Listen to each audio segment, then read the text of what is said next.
it's still a good thing to practice. Dolphin out. Once you get into it, don't forget about your swim stroke. High elbow on the catch, big strong strokes all the way through. In the weeks before Ironman, Kevin Cutjar of Impact Multisport Coaching brings his athletes down to Okanagan Lake for their usual 5:30 a.m. swim. 2, 1, go!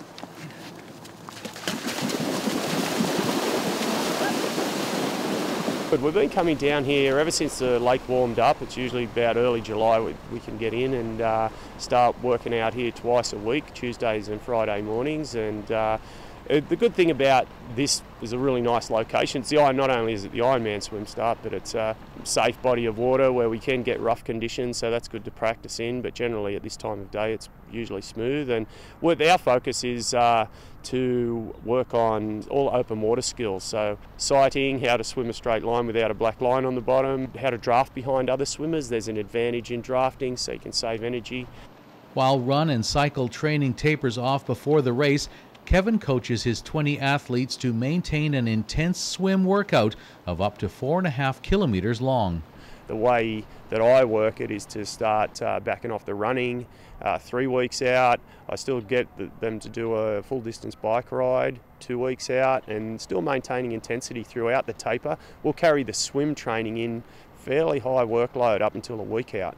It's easiest on your body, so it's good to carry that in a bit closer to the race. We'll do a warm-up and a few real fast starts between the buoys to get the tempo up and the heart rate going, to kind of mimic what it would be like at the beginning of Ironman when you're out there on the beach. It really allows you to get used to the water, people bumping around you and pushing yourself a little harder when you're in a group as opposed to when you're out there and you might want to just head home and have breakfast early, get out of the cold water. Athletes here range in skill level, and a group swim provides an advantage for beginners. 2012 will be Glenn Isaac's 4th Ironman Canada, who now trains with his wife Trisha. It's her first. I'm really starting to realize how lucky I've been to have this year here and just training with Kevin and his group. Because you're right, there's a lot of really tremendous athletes training with him. And so as me being a newbie and perhaps not one of the faster people out there, it really is quite something to train with them and learn from them. And yeah, it's absolutely inspiring. I've never trained in the Penticton atmosphere before, and it's an amazingly supportive place. Like it doesn't matter what skill level you are, everyone's kind of come together, and people are really supportive of each other. And it's a very unique situation. Cutjar has completed 20 Ironman races, 11 of them here in Penticton.